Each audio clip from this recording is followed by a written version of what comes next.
Welcome back. Welcome to another episode of Nain's Short. Now, everyone has their favorite art. And the question is it your favorite art because that's the one that you know best? That's the one you train the most? Or is it because that's the best art for you? And pause there for a moment because that's a bit of a loaded question. And here's the reason why. Because is all martial arts one size fits all? Does that mean that anyone can do any martial art and be good at it?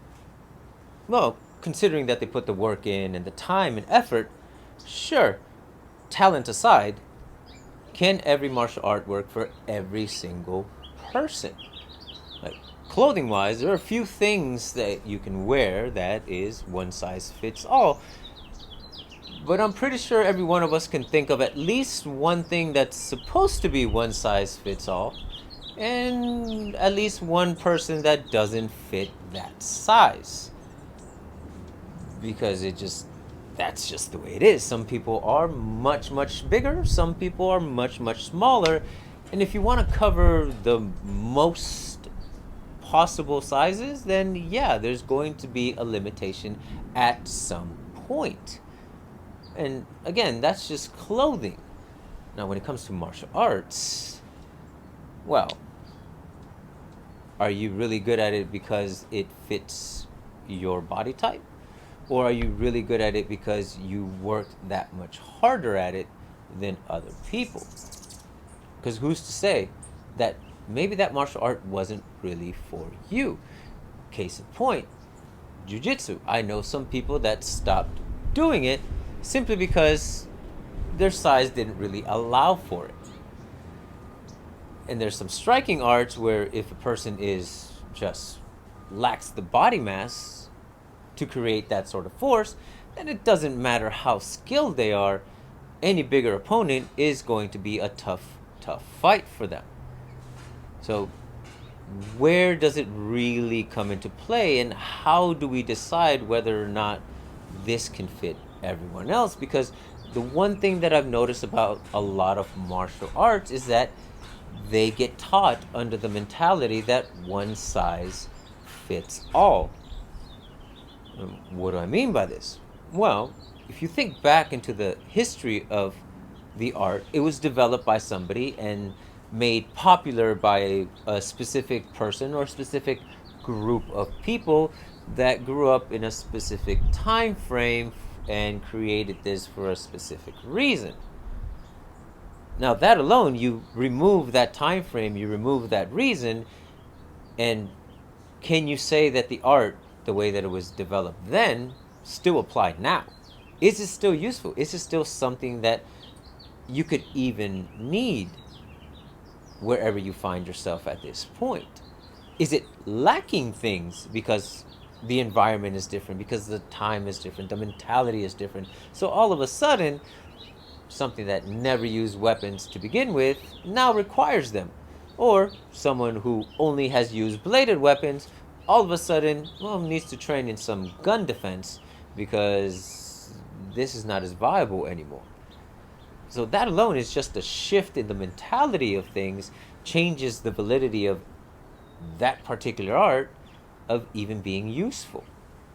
And that's just the environment. Now let's think about the body size of the individual.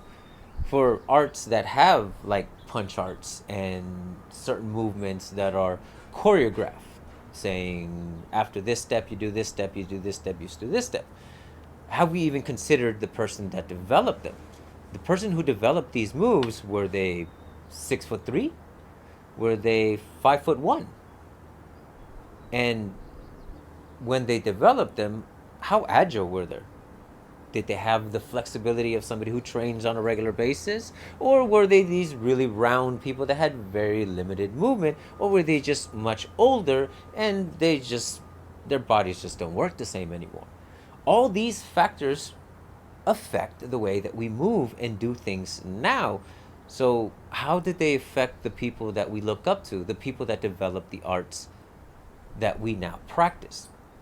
It was useful for them back then, sure, because of the way that they were, or where they were mentally, where they were physically, but has that translated well when you say, this is the way, this is how it needs to be done, this is how it was taught to me, so this is the way I'm going to teach it?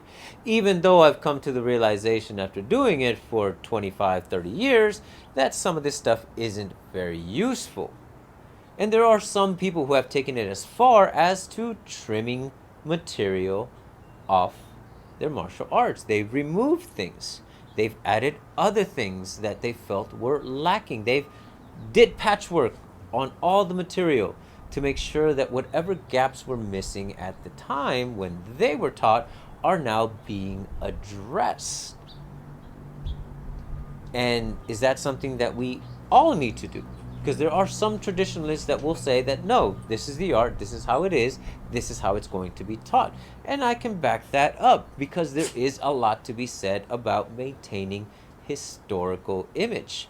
The ideas, the history, the culture being passed on to other generations is great, but should we still wonder whether or not it's useful?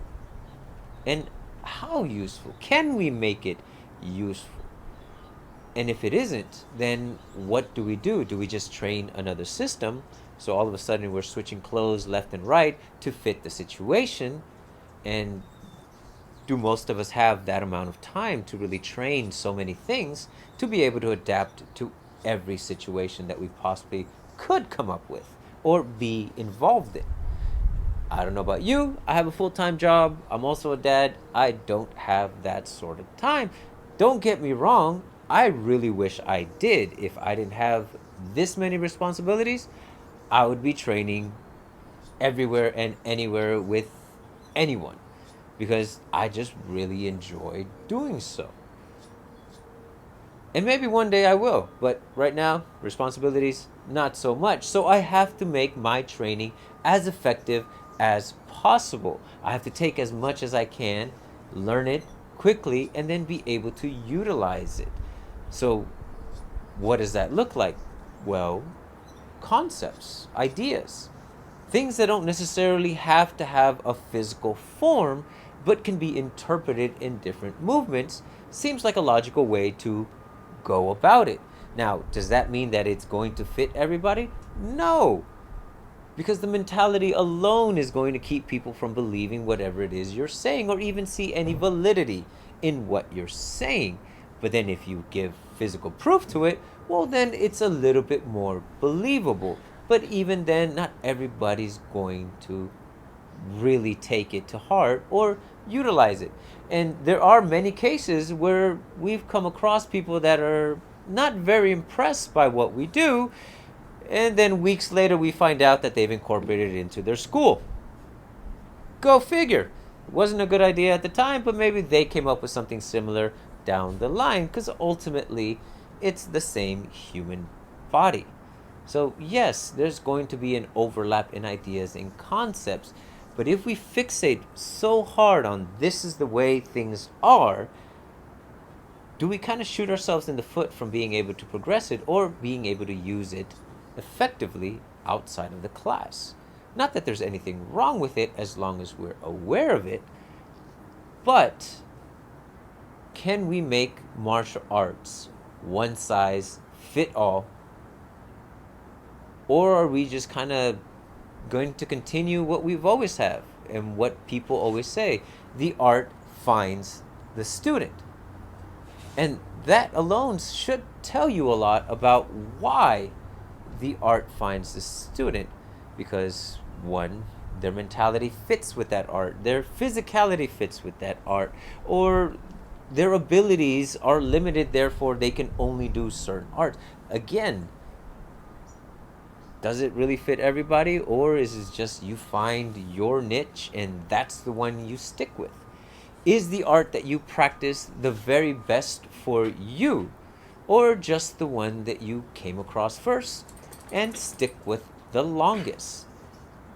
Just ideas that run through my head about training, because I question everything as often as I possibly can to try to find answers that work for me, the individual. And I don't know about you, I don't like wearing one size fits all kind of clothing.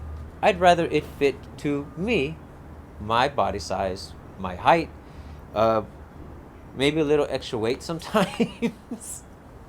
But ultimately, I want to be comfortable in what I'm wearing, and that goes the same for what I train. So let me know what you think about it. Let me know how you go about making sure that what you practice can be carried on and lives longer than you expect it to, because we've adapted, grown, changed, and made it more useful, or at least for the era in which we happen to be practicing these arts. So, thank you for joining me on another one of Nain Shorts. Until the next one. 3, 2, 1, cut!